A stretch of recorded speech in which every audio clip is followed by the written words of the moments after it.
Kristina Whitmer is the president of the Whitmer Group, a Dallas-based internet marketing team made up of talented individuals who create integrated marketing strategy and support lead generation efforts for their clients. They help companies with social media planning and execution, content optimization, video production, and web development.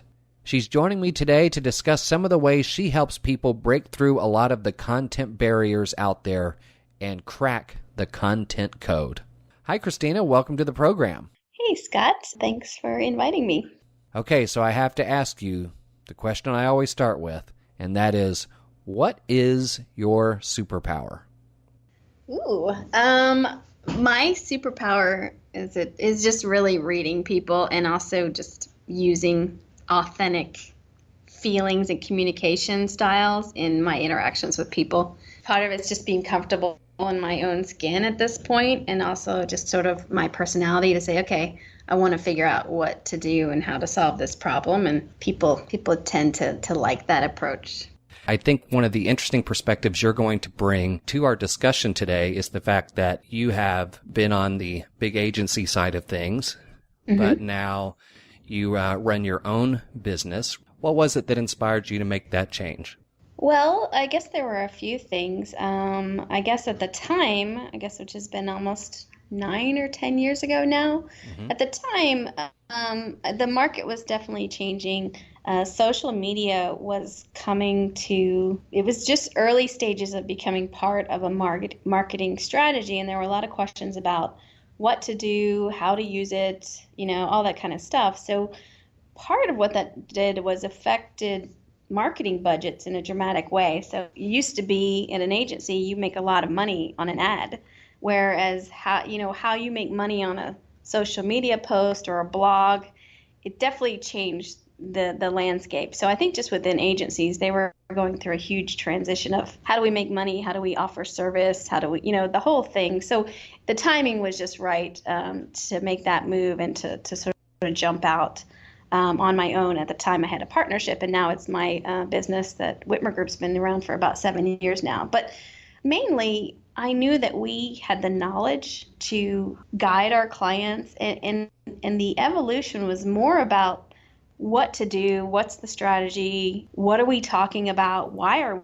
we talking about, and then where are we talking about, as opposed to like these larger media strategies. So I just really enjoyed that evolution, and it was just a great time for, at the time, more of a boutique approach for marketing. That's interesting because in a lot of ways, it's the reason why I went into freelancing. I spent a lot of time trying to beg and plead right. Marketing departments. We got to do this. We got to do this. Oh, right. We'll get around to it, or that's not a fit for us. And finally I'd said, okay, I want to just go help people that know they need the help. And it's rewarding, right? It is. Who doesn't like solving problems and finding solutions? And you also get to put a little sense of, I use risk lightly, but you're trying things that may or may not work, but you're also not spending $50,000 on a billboard or something like that. So it's just a different type of world. Yeah, and let me just ask you about that, if I may. Because my wife, she's in marketing as well, and has seen things both on a big company scale and a small company scale. And in both cases, she has always been surprised at how much content marketing, or like you said, some of that testing things initiative isn't taking place. But at the same time, they're spending sometimes between thousands and maybe even millions of dollars on things that are just believed to be sure things instead of taking that risk. Maybe it's millions on PPC advertising. Maybe it's millions on those ads that are pre-roll before a YouTube video, which, should be incorporated, obviously, in some form or fashion if it works for you. But a ton of money is spent there, whereas you could save so much by putting a limit on that and then doing so much more on the content development or publishing side on your own. Right. And suddenly you're not spending that much money anymore. Yeah, and honestly, I've actually seen a few companies embrace this concept, which is that you do have your traditional marketing and advertising dollars, but you take a slice of that budget, and typically you work with a different type of firm. You work with either a more, a freelance person or a small boutique business, kind of like myself, and you say, okay, here are these dollars.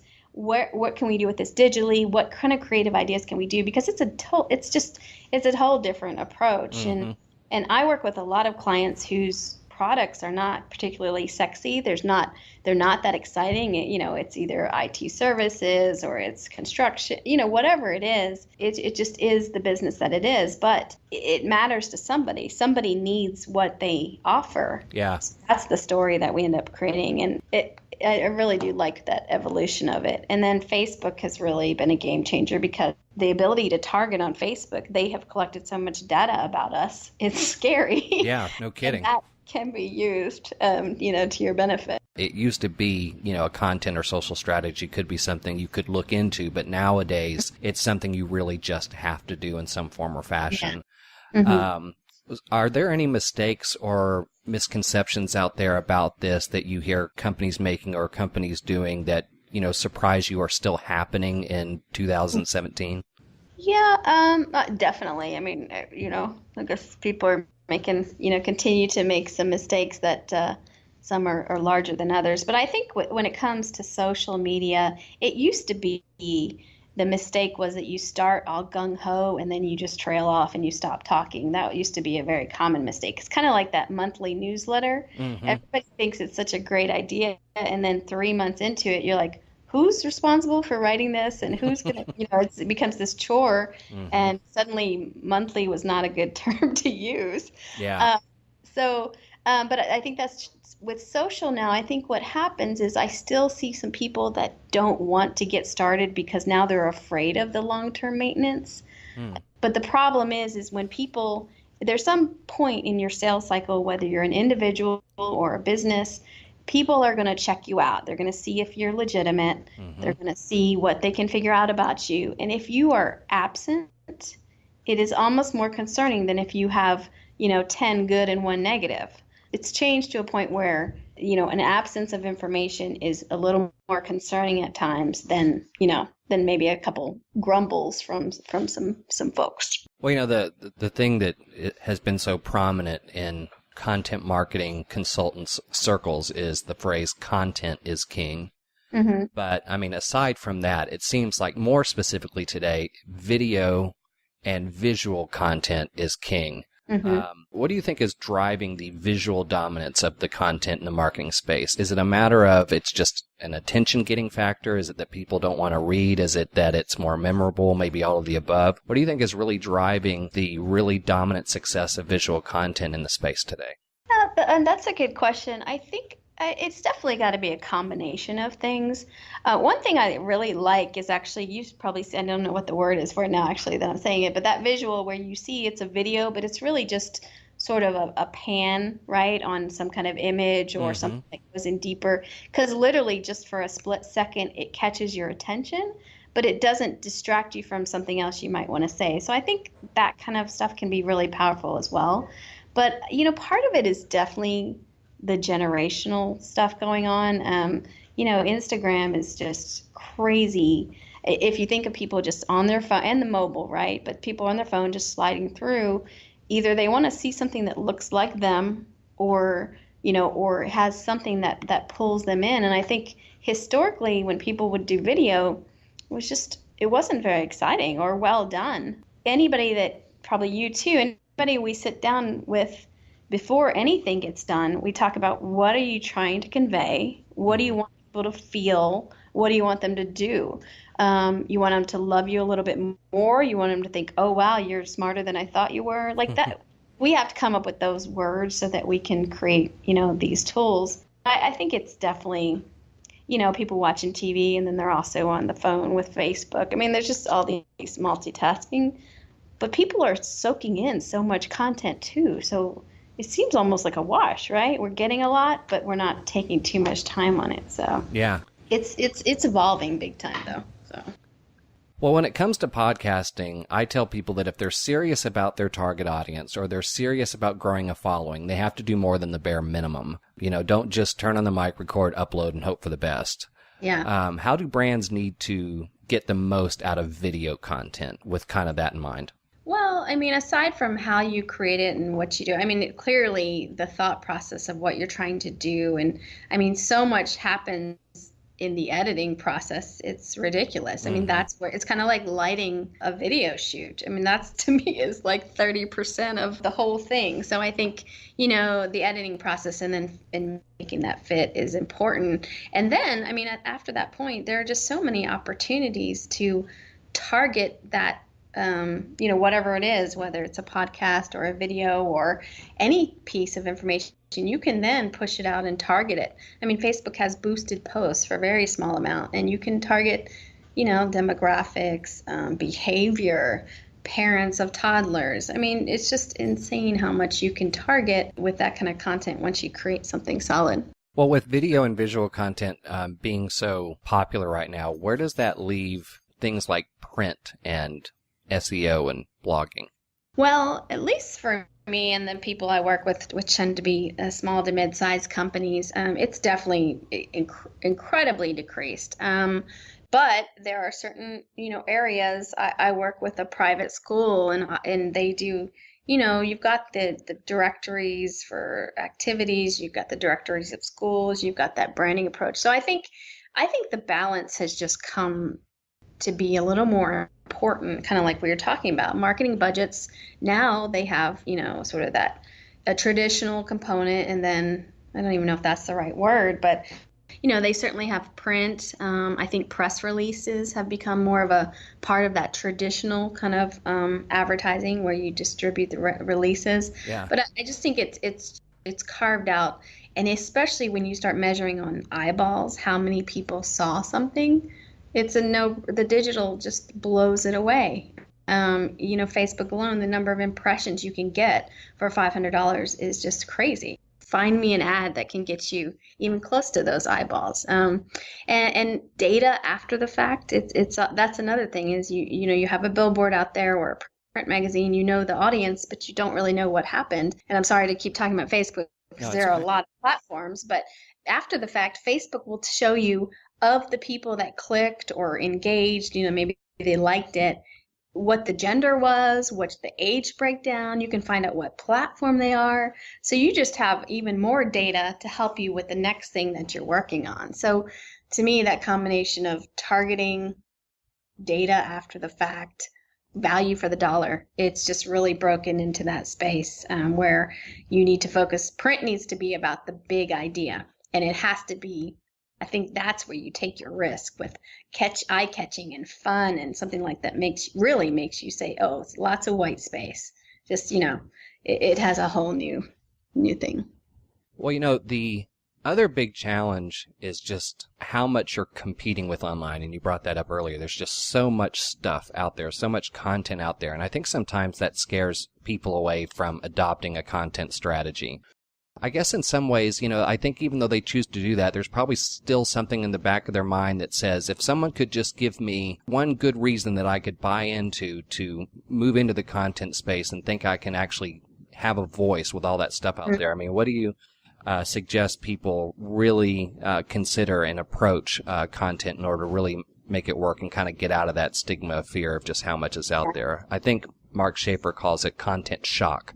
Right. Yeah, no, I think that's valid, but I also think there's a lot of, misconceptions. I think it's about control. So historically, marketers and companies are used to controlling the flow of information, that nothing comes back, right? Historically to you, you throw it out there, and unfortunately you don't know if it was good or bad, or if it was, honestly, people freak out about directory listings and Google listings, but wow, people used to spend a lot of money to secret shop their branches, right? Yeah. Well, now you have some direct feedback and you didn't pay a cent for it. So now you have to control it, but still.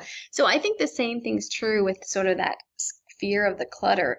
The thing is, I, as a consumer or potential client, I'm in control of what I want to see. Yep. And I think it scares some people. So I'm going to find, or I'm going to be targeted with things that approach, I'm a business owner, I'm a marketing, I'm a woman in business. Like, things are going to be skewed to me because I have sort of profiled myself that way publicly. So you need to fit that. If I am your audience, then you need to, use tools that will target me, but then you also have to think about, well, that is who I'm talking to. What is my voice? How should I present myself? So really, I just think it creates more work up front for strategy of content.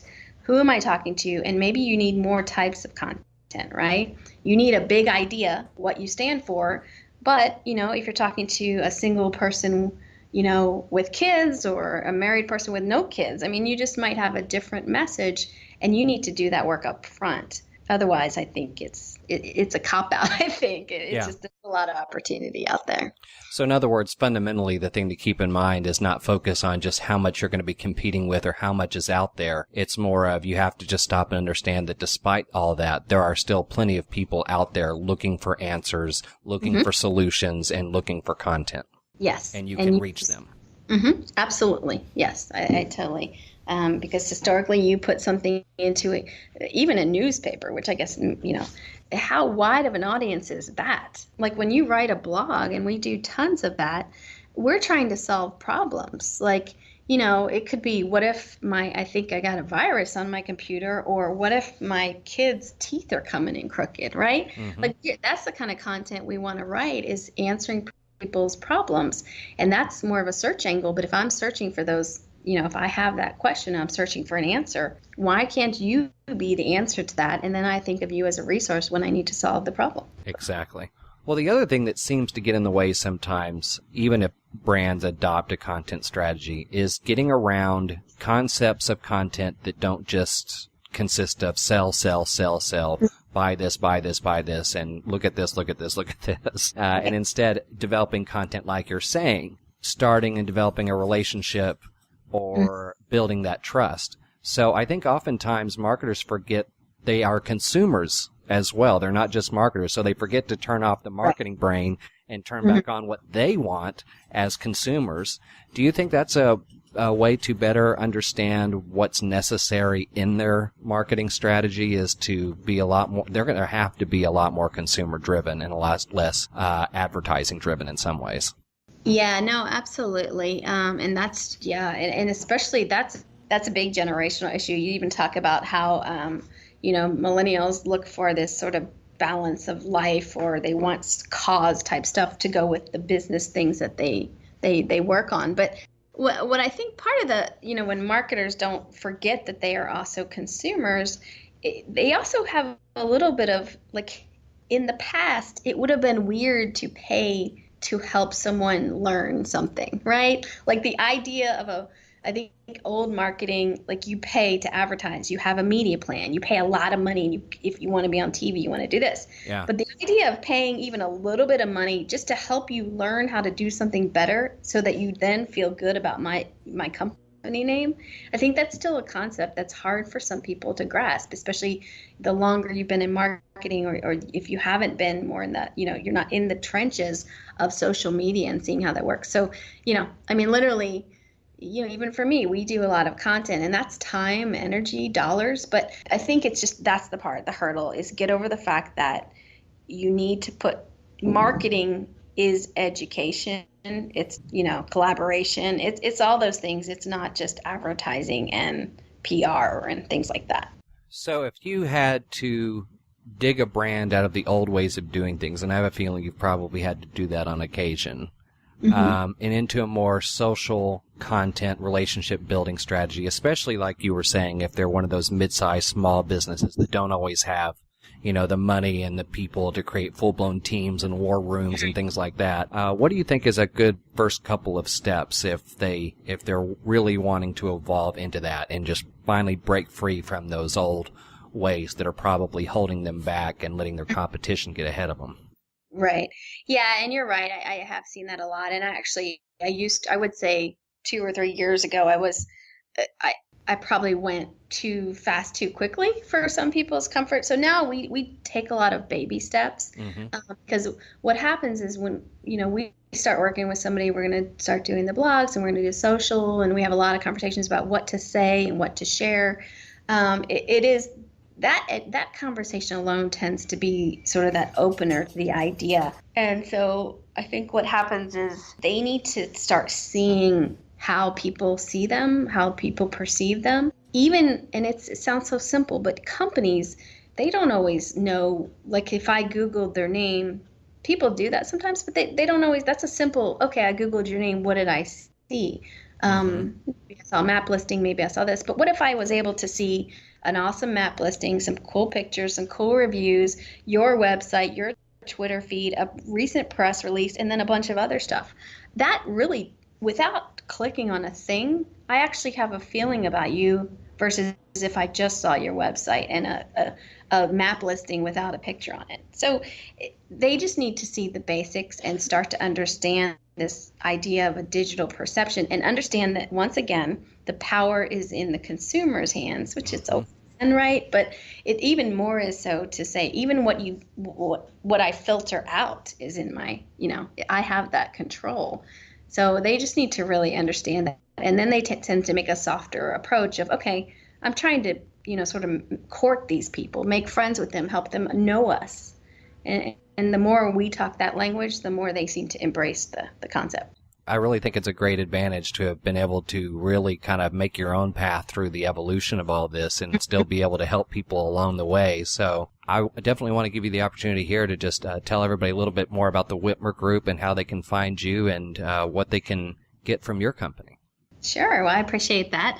It has been just an awesome journey because we just get to stay so hands-on and in the trenches of things. But yeah, Whitmer Group, the bulk of what we do are sort of retainer-based marketing support services. So typically digital marketing. And we just help, companies who don't have a marketing, maybe they have a sales focus or sales presence or just a very slight person that has some marketing responsibilities. Well, we come in and supplement that so that nobody's thinking about, oh, when did content go out? Maybe it is an email newsletter or the social media, the blog, all that kind of stuff. What kind of advertising dollars are being spent? And then more importantly, especially in those companies, they don't know if they're spending good money.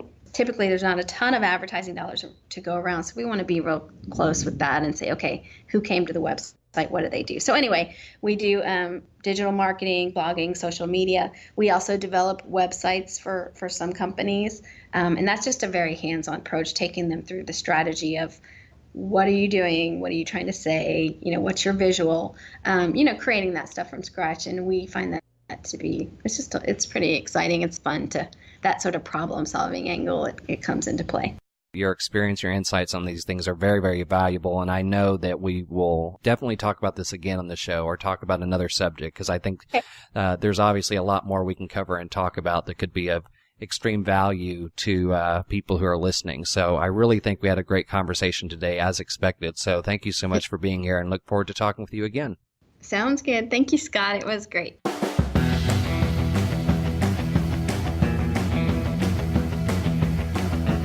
If you would like to learn more about Kristina and her organization, the Whitmer Group, you can visit them at whitmergroup.com. And of course, I will have a link to that site on the show notes for this podcast.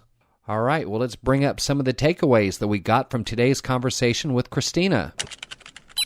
First off, she brought up that you shouldn't be afraid to try content ideas or initiatives that may have an element of risk to them. Because at the end of the day, this is just part of the process. And still, it's a lot easier on your budget to be trying things out because it's not nearly as expensive as spending thousands or maybe even millions of dollars on traditional advertising initiatives. She mentioned how she knows some companies that put funding into both forms of content, but I still believe that at some point in time, that traditional budget is going to shrink for a lot of companies. She said, don't get overwhelmed by the amount of content that you see online. Because you have to remember there are people out there that are looking for answers and looking to you for those answers. You just got to get yourself out there where they can find you. That means you generate content that provides answers and think from a consumer standpoint. Turn off the marketing brain for a minute and remember how you think and how you do things when you're online and you're looking for answers or you're looking for a product or you're looking for what people are saying. Those are the sort of habits that you have to keep in mind when developing your content. Because remember, the marketers don't have full control over the sell and buy process anymore. The consumer does. Marketers used to have so much control. But even then, they didn't always know what people thought, as Kristina pointed out.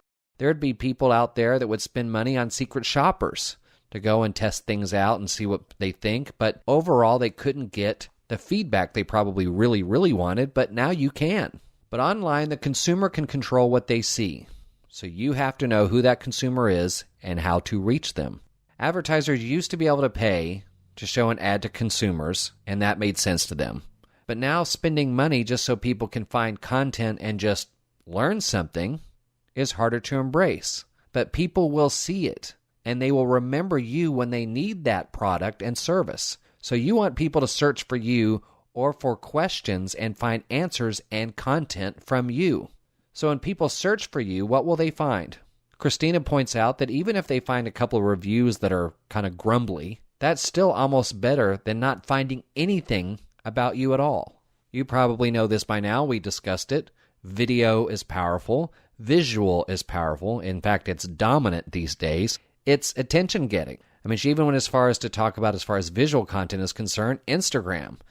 People are there constantly and they want to see stuff. And if you're going to make visual or video content, you have to decide, what do you want to convey? What do you want them to feel? What do you want them to think of you after they've seen the video?